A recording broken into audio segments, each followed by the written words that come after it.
स्वागत है आपका शेखावाटी मैथ्स एकेडमी में। आज मैं आपको बताऊंगा कि मैथ्स के पेपर में 100 में से 100 अंक कैसे प्राप्त करते हैं। क्योंकि पेपर की तैयारी तो हम सभी करते हैं, परंतु 100 में से 100 अंक हैं वह कुछ ही स्टूडेंट अचीव कर पाते हैं। तो उन स्टूडेंट में ऐसी क्या खास बात होती है, वो होती है उनके आंसर लिखने का तरीका। तो आज मैं आपको मैथ्स के पेपर में आंसर लिखने के 5 वेरी मोस्ट इंपोर्टेंट पॉइंट बताऊंगा, जिनकी सहायता से आप भी 100 में से 100 अंक प्राप्त कर सकते हैं। तो इसको समझने के लिए वीडियो को बिना स्किप किए हुए पूरा देखिए, तथा यदि अभी तक आपने हमारा YouTube चैनल सब्सक्राइब नहीं किया है तो हमारे YouTube चैनल को सब्सक्राइब करें तथा नोटिफिकेशन बेल को प्रेस करना बिल्कुल भी नहीं भूलें, ताकि मैथ से रिलेटेड जो वीडियो है उनकी नोटिफिकेशन है वह आप तक तुरंत पहुंच सके। तो चलिए शुरू करते हैं। हमारा पहला पॉइंट है नीट एंड क्लीन आंसर, यानी स्वच्छ एवं स्पष्ट उत्तर। यानी आपका उत्तर है वह बिल्कुल नीट एंड क्लीन होना चाहिए, उसमें किसी भी प्रकार की काट-छांट नहीं होनी चाहिए। सबसे पहले आपको क्या करना है, जैसे ही आपको पेपर मिलता है तो बिल्कुल शांत होकर के पूरे पेपर को आपको पढ़ना है। घबराने की बिल्कुल भी जरूरत नहीं है और ना जल्दबाजी करने की जरूरत है, क्योंकि आपको पेपर पढ़ने के लिए 15 मिनट का अतिरिक्त समय मिलता है। काफी बार यह देखा जाता है कि कुछ स्टूडेंट हैं वह पेपर को जल्दी जल्दी पढ़ते हैं और यदि उनमें से उन्हें कुछ क्वेश्चन नहीं आते हैं तो वो घबरा जाते हैं और हड़बड़ाहट की वजह से उनके क्वेश्चन है वो गलत होने की संभावना रहती है। तो आपको घबराने की बिल्कुल भी जरूरत नहीं है। पेपर को पढ़कर यह डिसाइड करें कि इनमें से किस क्वेश्चन का आंसर आप बेस्ट तरीके से दे सकते हैं, उसका आंसर आपको सबसे पहले लिखना है। और शुरू के 2-3 प्रश्नों पर लिखे आंसर आपके बिल्कुल नीट एंड क्लीन होने चाहिए, यानी बिल्कुल स्पष्ट होने चाहिए, उनमें किसी प्रकार की काट-छांट नहीं होनी चाहिए। मैथ्स के पेपर में 100 में से 100 अंक लाने के लिए यह सबसे मोस्ट इंपोर्टेंट पॉइंट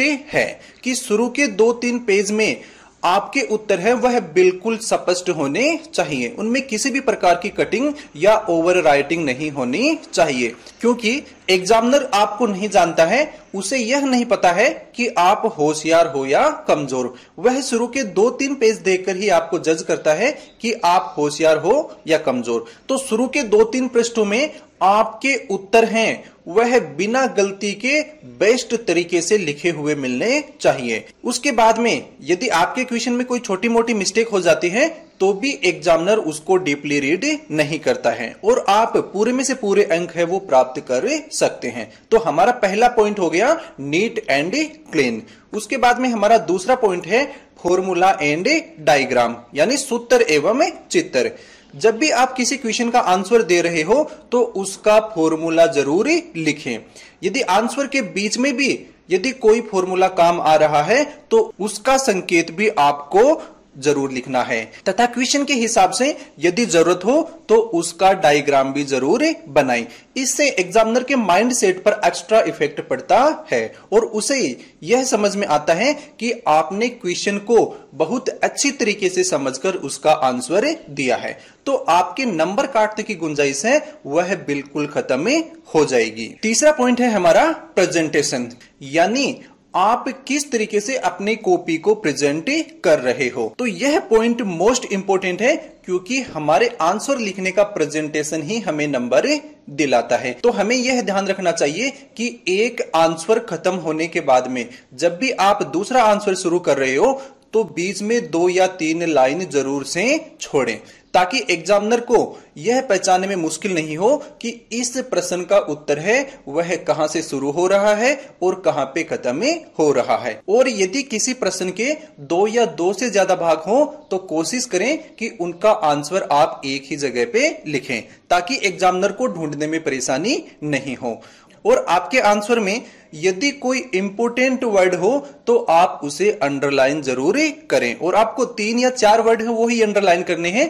पूरे क्वेश्चन में बहुत जगह पे आपको अंडरलाइन करने की जरूरत नहीं है। और मोस्ट इंपोर्टेंट वर्ड को आप हाइलाइटर कलर की मदद से हाईलाइट भी कर सकते हैं, जिससे आपकी कॉपी देखते ही एग्जामिनर का मन खुश हो जाएगा और आपको पूरे में से पूरे अंक मिलेंगे। चौथा पॉइंट है हमारा वर्ड लिमिट, यानी शब्द सीमा। जैसे कि आपको पता है, आपके क्वेश्चन पेपर के प्रत्येक क्वेश्चन की एक निश्चित शब्द सीमा होती है।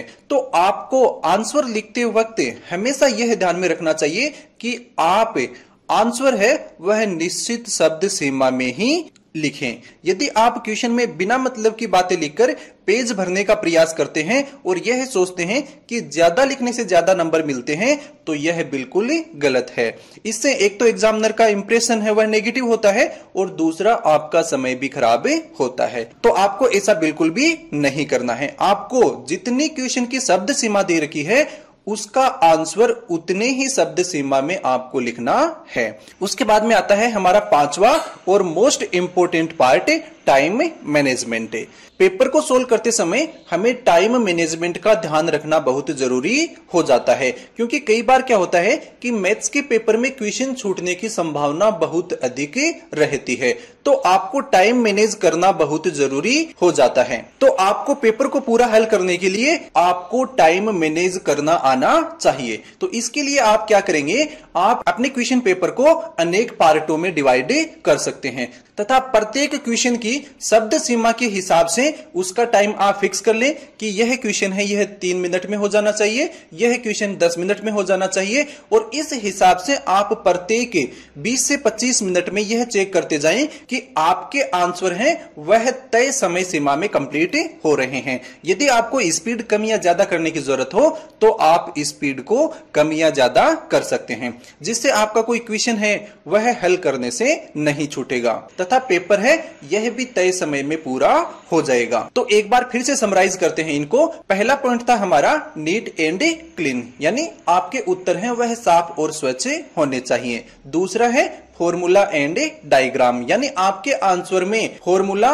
एंड डायग्राम होना चाहिए। तीसरा पॉइंट था हमारा प्रेजेंटेशन, आपकी कॉपी का प्रेजेंटेशन है वह अच्छी तरीके से होना चाहिए। चौथा पॉइंट था हमारा वर्ड लिमिट, यानी शब्द सीमा, यानी आपको उत्तर है वो एक निश्चित शब्द सीमा में ही देने हैं। और पांचवा पॉइंट था हमारा टाइम मैनेजमेंट, यानी आपको पेपर हल करते समय टाइम मैनेज करना बहुत जरूरी है। तो इस तरीके से इन 5 पॉइंटों का ध्यान रखकर आप गारंटीड 100 में से 100 अंक है वो प्राप्त कर सकते हैं और सफलता की नई ऊंचाइयों तक पहुंच सकते हैं। यदि आपको हमारा वीडियो पसंद आया है तो हमारे वीडियो को लाइक करें, शेयर करें तथा हमारे YouTube चैनल को सब्सक्राइब करना बिल्कुल भी नहीं भूलें।